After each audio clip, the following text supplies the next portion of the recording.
Abdelataya, dans son nouveau roman, alors c'est l'histoire de Youssef, hein. Sa mère décède et puis lui, il est professeur, il est exilé en France et il va retourner à Salé au Maroc. Il n'y était pas allé depuis longtemps, 25 ans, on peut dire, un quart de siècle. Pourquoi retourne-t-il dans sa ville natale? Il retourne parce qu'il est obligé de vendre la part d'héritage qu'il a reçue de sa mère. Et il appartient à une très nombreuse famille. Tout le monde a vendu, les parents sont décédés. Et lui, j'allais dire le personnage. Oui, le personnage, parce qu'il me ressemble beaucoup, homosexuel. Il était celui qui voulait garder la mémoire de ce que la mère avait fait, parce que pour construire cette maison, ça lui avait pris tellement d'années. Le roman, Ce sont ses sœurs, hein, qui l'enjoignent, qui lui demandent de voilà. venir, hein. Donc il revient pour vendre. C'est le retour des fantômes, des voix et de tout un monde passé. Et la voix notamment qui résonne, c'est celle d'un jeune qui s'appelle Najib. Qui est-il pour Youssef? Najib, c'est quelqu'un qui décède le jour du retour de Youssef. C'est un homme qu'il a connu quand il était adolescent. Il était lui aussi homosexuel. Et entre eux, il y avait une forme d'amitié amoureuse, pas sexuelle, amoureuse. Et il était plus âgé que Youssef. Il l'avait prévenu qu'il n'y aura pas de place ni de mémoire pour les gays et les LGBTQ+, dans la société marocaine. Et dès le début du roman, il revient dans la tête et les rêves de Youssef pour le prévenir. Il lui dit texto: j'ai essayé de me venger, je n'ai pas réussi, à toi de continuer la vengeance pour moi. Pourquoi la vengeance? Il y a notamment cette histoire, ce destin tragique, hein, le trafic de drogue, la corruption, un colonel aussi qu'on croise, un colonel du roi Hassan II.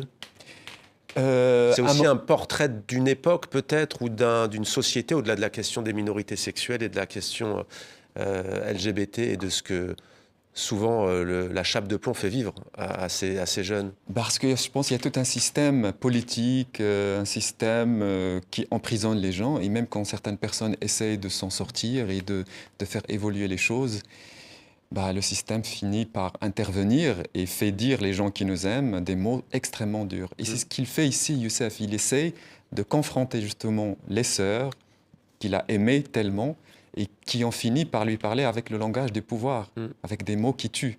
Et lui, avant que tout n'arrive à la mort, avant que tout ça finisse, la mort qui attend tout le monde, il veut qu'il y ait une confrontation et que la vérité, une parole vraie, arrive entre les sœurs et lui, entre la mémoire de Najib qui a été effacée.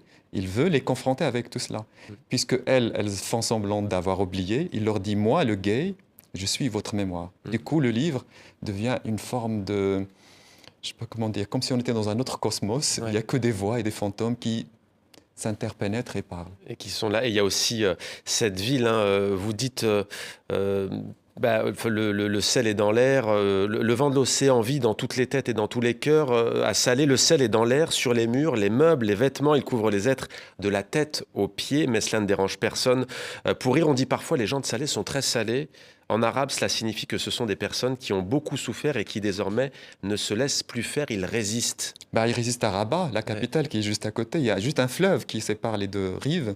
Donc la capitale riche, tout ça, le pouvoir. Et on a essayé de construire des gens de Salé une mauvaise réputation. Alors que moi, j'ai toujours grandi dans l'idée que les gens de Salé résistent au pouvoir de l'autre côté. Vous parliez d'un autre cosmos, mais en même temps, il y a un des personnages du roman, c'est le bastion, les remparts. Oui, mais eux, ils sont là, ils restent. Mais quand je disais un autre cosmos, c'est-à-dire qu'ils sont juste entre eux, dans des liens qui sont très très précis, qui ont été construits dans l'enfance et l'adolescence, dont ils n'arrivent pas à sortir. Les sœurs ont vieilli, le temps et les hommes hétérosexuels les ont détruites.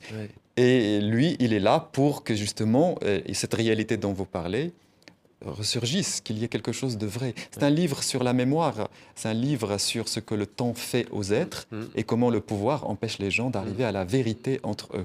Et ce que fait l'exil aussi, hein. Il y a un extrait par exemple que je vais lire, hein. Youssef n'a pas de famille, n'aura jamais de famille. Vous savez bien pourquoi, il est spécial, il vit à Paris, c'est riche à Paris, il est devenu quelqu'un d'autre, un blanc à Paris. Youssef n'a pas besoin de l'appartement qu'il a hérité de notre mère. Là, vous traduisez dans ce roman une des réalités de celles et ceux qui sont de ce côté-ci de la Méditerranée, qui sont vus au fond comme des étrangers. Oui, parce qu'on imagine toujours que parce qu'ils vivent à Paris ou à Londres, qu'il y a l'argent qui tombe du ciel et tout ça. Donc du coup, il y a quelque chose de faux qui s'installe tout le temps entre l'exilé, l'immigré exilé et ce qu'on imagine de l'autre côté.